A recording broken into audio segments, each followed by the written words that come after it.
तो यही कलिकाल न साधन दूजा, जोग जग जब तप व्रत पूजा। और कोई उपाय नहीं बोले महाराज इस भाव से तरने का, एक राम का नाम ही है। तो राम ही गाइए, राम ही सुमरिए, अर्थात राम का ही सुमिरन करो, राम का ही नाम निरंतर जपो, क्योंकि इसके अलावा दूसरा कोई उपाय नहीं है भाव से तरने का, इस संसार से पार लगने का।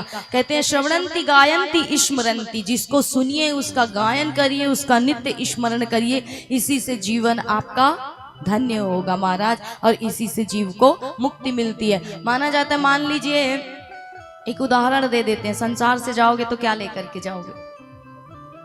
संसार से जाएंगे तो कहते हैं खाली हाथ आए हो खाली हाथ जाओगे, ऐसा मानते हैं सब। लेकिन हम लोग क्या मानते हैं, भजन करने वाले क्या मानते हैं, बोले कि महाराज भाग्य लेकर के आओ और कर्म लेकर के जाओगे। बस डिपेंड ये करता है कि बनाना आपको किस प्रकार है, कर्म आपके ऊपर है। देखिए जन्म मृत्यु हानि लाभ यश अपयश सब ईश्वर के हाथ है, लेकिन जो कर्म है वो किसके हाथ है? हमारे हाथों में। तो कर्म आप किस प्रकार बनाते हैं निर्भर ये करता है आपके ऊपर। इसलिए ना खाली हाथ आए हो संसार में, ना खाली हाथ जाओगे, भाग्य लेकर के आए हो और कर्म लेकर के जाओ। लेकिन कर्म कैसा? बोले निकृष्ट कर्म है तो वही 84 में भटकाएगा, बार बार जन्म दिलाएगा, बार बार कुकर्म कराएगा महाराज। लेकिन अगर वही कर्म कैसा है? बोले श्रेष्ठ है, ऊंचा है, हरि के नाम में बीता है, तो महाराज कहते हैं कि मृत्यु के उपरांत भी जो ना मिट सके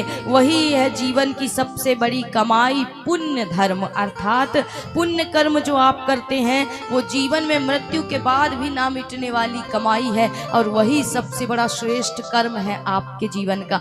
इसलिए जब यहाँ से जाओगे तो क्या लेकर के जाओगे? कहीं ऐसी स्थिति तो नहीं होगी बोले महाराज जीवन भर क्या किया, 4 मित्र थे, चारों टहल करके घूम करके आए। अब ये रहते कितने फ्लोर पे थे? बोले महाराज ये रहते थे 27वें फ्लोर पर, बिल्डिंग थी बड़ी ऊंची, 27वें फ्लोर पर रहते थे, इनका मकान था, फ्लैट था 27वें फ्लोर पर। अब ये एक दिन क्या हुआ कि लिफ्ट हो गई बंद। अब लिफ्ट बंद हो गई तो 27वें फ्लोर तक यदि चढ़ना है तो सोचिए कितना संघर्ष करना पड़ेगा, कितनी सीढ़ियों को चढ़ना पड़ेगा, तब जाकर के घर तक पहुंचा जा सकता है। बेचारों ने निर्णय लिया कि कुछ फ्लोर तक तुम कोई कहानी सुनाओगे, कुछ फ्लोर तक हम सुनाएंगे, और इस प्रकार थोड़ा थोड़ा सा समय एक दूसरे को दे करके, ताकि ये एहसास ना हो कि हमें थकान हो रही है या हम सीढ़ी चढ़ रहे हैं। तो इस प्रकार करते हुए हम ऊपर पहुंच जाएंगे और अपने गंतव्य तक हमें पहुंचने में सरलता हो जाएगी। अब इन चारों ने निर्णय ले लिया कि हमें इसी प्रकार ऊपर जाना है। चारों चलने लगे, कुछ फ्लोर तक किसी मित्र ने कथा सुनाई, कुछ फ्लोर तक किसी ने सुनाई, और इस प्रकार करते करते माना जाता है कि कई घंटों की 2-4 घंटों की यात्रा के बाद कहाँ पहुँचे? 27वें फ्लोर पर। और जैसे ही द्वार पर पहुँचे तो बड़े आनंद की अनुभूति, क्योंकि घर पहुँचे बड़ी मेहनत से, अपने फ्लैट पर पहुँचे बड़ी मेहनत से। अब तो देखे महाराज तो क्या देखें कि सब अपने अपने पॉकेट को देख रहे हैं, लेकिन चाबी तो कार में ही रह गई। अब क्या किया जाए? 27 फ्लोर तो पार हो गए, लेकिन चाबी तो कार में ही रह गई।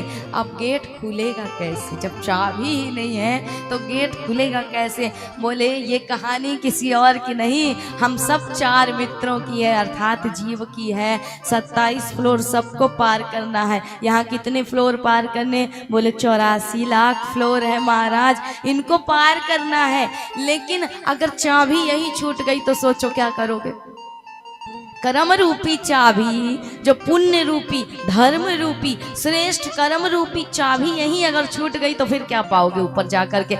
वहां जाकर के देखोगे तो ताले की चाबी है नहीं, अब जाओगे कैसे अंदर? भगवान से मिलोगे कैसे? भगवान की प्राप्ति कैसे होगी? इसलिए कहा कि जीवन में सत्संग की कमाई से वो चाबी खरीद लो, अर्थात कर्म अच्छे बना लो, तो वो चाबी हमेशा साथ रहेगी, छूटने वाली नहीं है। सांसारिक चीजों से जो खरीदोगे वो छूट जाएगी, लेकिन ईश्वर के सत्संग से जो कमाई से चाबी खरीदोगी ना, वो कभी नहीं छूटेगी और साथ जाएगी, और वही खोलेगी भगवान के बंद द्वार का ताला महाराज, और तब होगा भक्त और भगवान का मिलन। इसलिए क्या लेकर के आए और क्या लेकर के जाओगे कोई नहीं जानता।